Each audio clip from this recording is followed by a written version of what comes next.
When the devil came to Jesus, he found nothing in him. Jesus was utterly true. There was nothing in him that could receive and nurture a lie. There was no desire to exceed the bounds of truth. That yielding to the limits God has given us is true humility. It is the essence of walking in truth. Jesus is the truth because he is perfectly and truly humble. Philippians chapter 2, verses 3 through 7. Let nothing be done through strife or vainglory, but in lowliness of mind. Let each esteem others better than themselves. Look not every man on his own things, but every man also on the things of others. Let this mind be in you, which was also in Christ Jesus, who being made in the form of God, thought it not robbery to be equal with God, but made himself of no reputation, and took upon him the form of a servant, and was made in the likeness of men.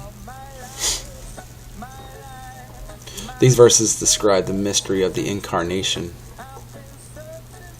of God in the human flesh. These are applicable to all of us because we are also called sons of God. As such, we are afforded every opportunity and temptation to exalt ourselves and become arrogant. It is tempting to derive from our sonship an elevated, grand image of ourselves. Therefore, we need all the more to be reminded of the character of the King and his kingdom. Jesus came down from above and never once lifted himself up again. And being found in the appearance as a man, he humbled himself by becoming obedient to the point of death. Philippians chapter 2, verse 8, and being found in the fashion as a man, he humbled himself and became obedient unto death, even the death of the cross. His humility was not in part. It did not stop short of totality. He refused, without reservation or limit, to defend himself, to save some last shred of reputation and image, to spare himself the supreme pain of rejection and misunderstanding. He was utterly true and humble. No appeal to save and exalt himself to the amount of good he could do for God could take root in his heart, not even in the sight or pain, confusion, and disappointment in the faces of his followers could provoke him to save himself. The disgrace and humiliation of the cross was the final test, the perfection of his humility, and the sealing of his character. Paul writes in verse 5 of chapter 2 in Philippians, let this mind be in you, which was also in Christ Jesus.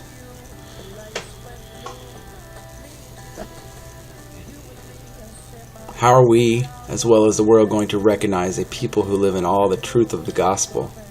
How will people know that we are indeed children of the King? Is it neither going to be by seeing or how highly we exalt ourselves, nor by the grandioso architecture of our meeting places or churches, nor by the size and wealth of our ministries. The sure sign that we are in the truth and in the one who is true is that we have this attitude in us that was in him. It is vain to boast about having the full gospel when you only have the smallest part of the character of the one that the gospel is about. Humility is our need, but it's God's provision. Let nothing be done through strife or vainglory, but in the lowliness of mind, let each esteem each other better than ourselves. The elimination of such motives from the heart would render one instantly true, because lying and deceit would have no ground left in which to be conceived. But how do I go about obeying such an exhortation when the temptations towards selfishness and the empty conceit are so powerful and subtle and ever present? No wonder Paul goes on to say in verse 12,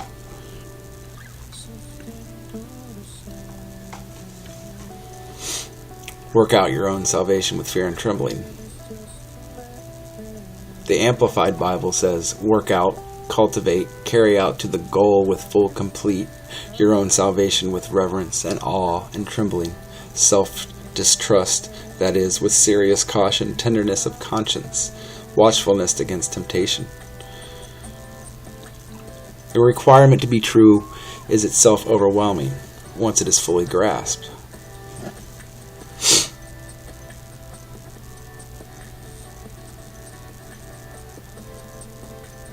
The requirement to be humble and to have this mind in us that was also in Christ as the ground and basis for being true is even more exacting. There is a fearful diligence that characterizes the one who has glimpsed the subtlety of and pervasiveness of his own selfishness and pride, and who has sensed the real meaning and value of truth. That fearfulness and trembling heightens one's sensitivity to the presence of the stop signs of the Spirit. It heightens one's awareness to what every gesture and intonation of voice and expression of face is communicating.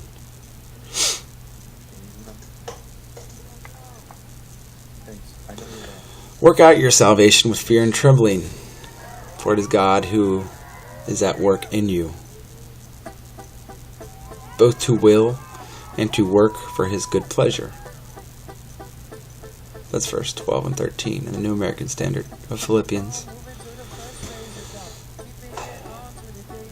Knowing that God is in us, willing and doing what pleases himself should cause us all the more to tremble. But the trembling that this knowledge produces is not the sort that paralyzes and drives you to despair. This ultimate source of trembling is at the same time the ultimate source of hope.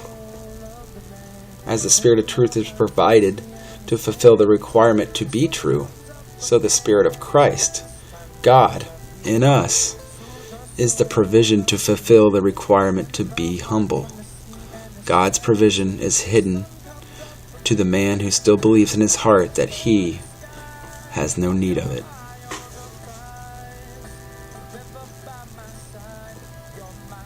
The one who still believes that he can be like Christ, even in Christ's humility, the one for whom the mind of Christ, like trueness of life, is still his own accomplishment and good work, is left blind to God's provision.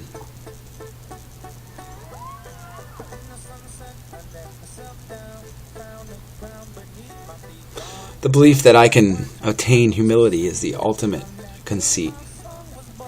The imitation, the simulation in my own strength of mind that was in Christ Jesus is the act of hubris and the most vain and blasphemous of lies.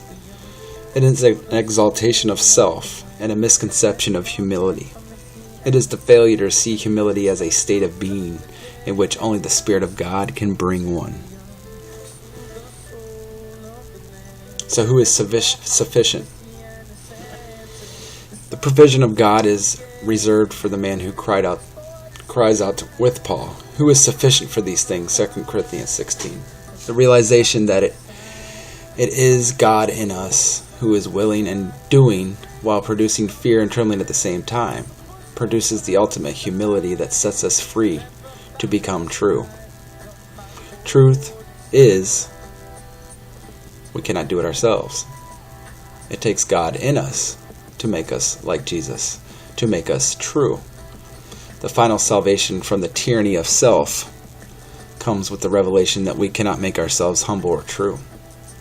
We have only to wholeheartedly desire and intend it. We cannot perfect ourselves, and what is more humbling or true than that? We want to arise and ascend, to go up, but we seem almost incapable of apprehending that God's path to the high place to which we aspire is that it always leads down. The realization of God in us, making us true, is humbling. A lowering of our souls. Jesus came down from earth to heaven, down from divinity to washing the feet of his own disciples, down to the Jordan River, down into baptism, down into disrepute, rejection, weakness, and into naked, humiliating death. Every lie is a self-exaltation. Pride is capable only of reaching up. If we are to become true, then we are going to have to descend, not rise, into all the truth.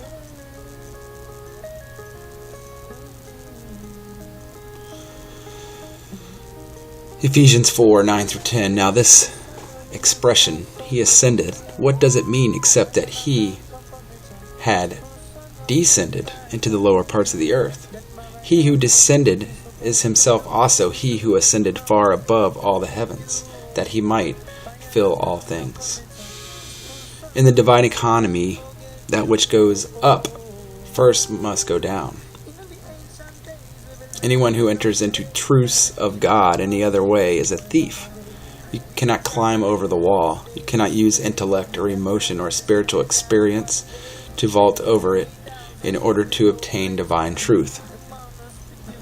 Attempting to do so is itself irrefutable proof that one is an acquirer as opposed to being a lover of truth. The lover is the one who is drawn towards and enters through the gate of humility.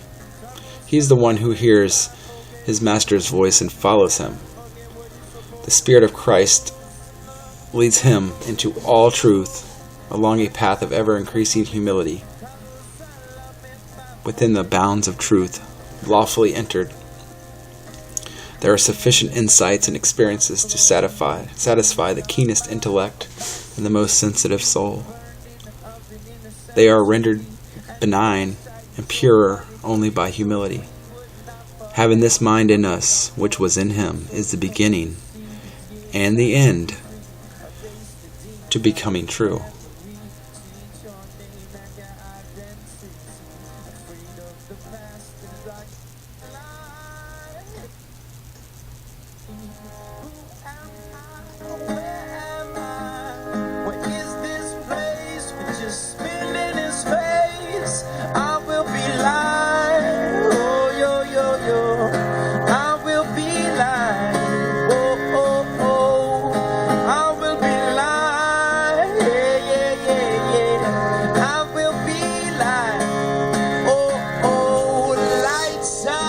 Time will continue without you.